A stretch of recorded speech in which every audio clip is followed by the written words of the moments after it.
मित्रों नमस्कार। मैं अर्जुन शर्मा आप लोग के बीच आज उपस्थित हुआ हूँ और आज मैं आप लोगों के बीच भारत सरकार के द्वारा जीएसटी में जो रिफॉर्म किया गया है उस पर चर्चा करने जा रहा हूँ।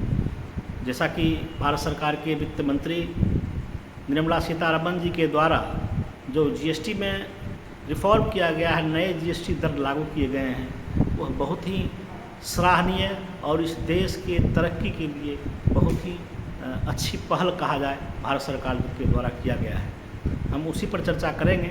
जैसा कि हम लोग सब लोगों को मालूम है, जीएसटी कई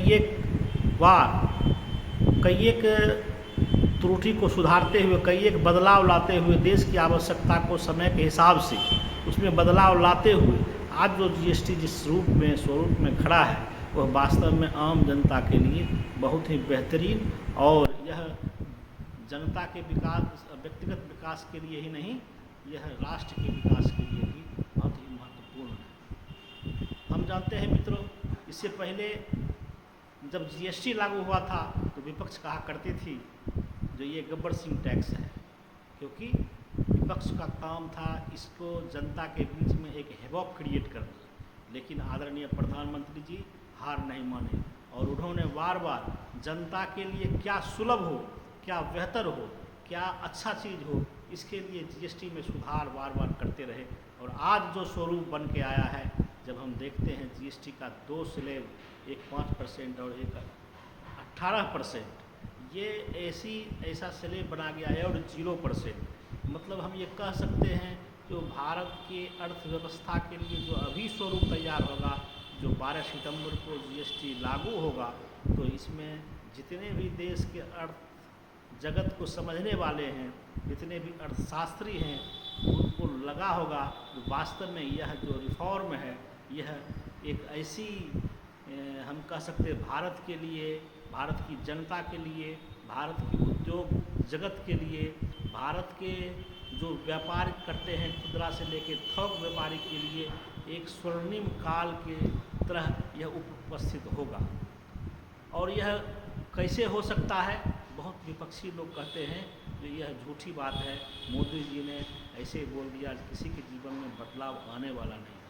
लेकिन मित्रों, जैसा कि हम सब जानते हैं, भारत की जनता एक एक चीज़ को अब मोदी जी के बातों पर विश्वास करने लगी है। और मोदी जी की बातों पर इसलिए विश्वास करते हैं क्योंकि मोदी जी जो वादा करते हैं जनता से, वो पूरा करने का प्रयास करते हैं, काम करते हैं। और उसी के तहत आज जो जीएसटी का स्लैब है उसमें इतना जो बदलाव हुआ है, और जो जिसको जीएसटी 5% भी लगता था उसको शून्य किया गया है, वह एक साधारण प्रक्रिया नहीं है।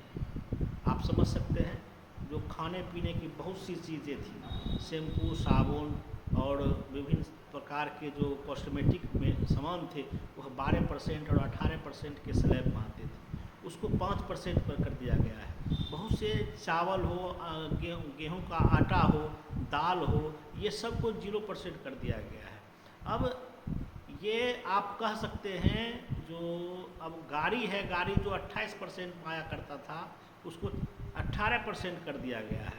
आप ये कह सकते हैं अगर आप 10,000 का कोई सामान खरीदने जाते हैं, घरेलू सामान, वह तेल, साबुन और आटे, चावल, दाल जो भी हो, उसमें आपको 10 से 15% की डायरेक्ट बेनिफिट होगा। यानी 1,000 से लेके 1,500 तक 10,000 के सामान पर आपको कम खर्च होने का प्रयास होगा। मित्रों, आप समझ सकते हैं मोदी जी ने एक साथ कितनी बड़ी राहत पूरे भारत की जनता को देने का काम किया है। और ये ऐसा एक कदम है, इससे गरीब से गरीब जो सुदूर गांव में रहते हों या जो बड़े से बड़े शहर में रहते हों, सभी को यह टैक्स रिबेट उस पर लागू होगा और वह टैक्स रिबेट उनको मिलने जा रहा है। इससे सिर्फ उपभोक्ता को ही नहीं टैक्स रिबेट में राहत मिलेगी, इससे व्यापारिक जगत के लोगों को भी जो अधिक टैक्स चुकाना पड़ता था, जो भारी भरकम सामान पर टैक्स लगा करता था, उसको भी कम टैक्स देना पड़ेगा। और जो उद्योग जगत थे, जो जीएसटी जिस पर शून्य था उसके कच्चा माल पर, लेकिन बनने के बाद उस पर 5% और 12% टैक्स लगा करता था। और आज की डेट में अगर गेहूं है, अगर चावल है, तो अगर शून्य दर पर खरीदा जाता है जीएसटी का, तो बिक्री भी शून्य दर पर होगा। और इससे क्या होगा, वह व्यापार जो जीएसटी के मार से, जो जीएसटी के कारण सही जो उसका तरक्की होना चाहिए था, डेवलपमेंट होना चाहिए था, वो नहीं हो पाता था। पूरे भारत में उसकी जो है सो डेवलपमेंट होगी, उसको जो है सो एक मजबूती प्रदान किया जाएगा। उसी तरह ऑटोमोबाइल क्षेत्र में अभी हम जान रहे हैं, जो किसान का जो इक्विपमेंट है, जो थ्रेसर है, जो कृषि करने के लिए छोटे छोटे षड्यंत्र हैं, उसमें 5% टैक्स कर दिया गया है, उसमें 12% से 5% कर दिया गया है।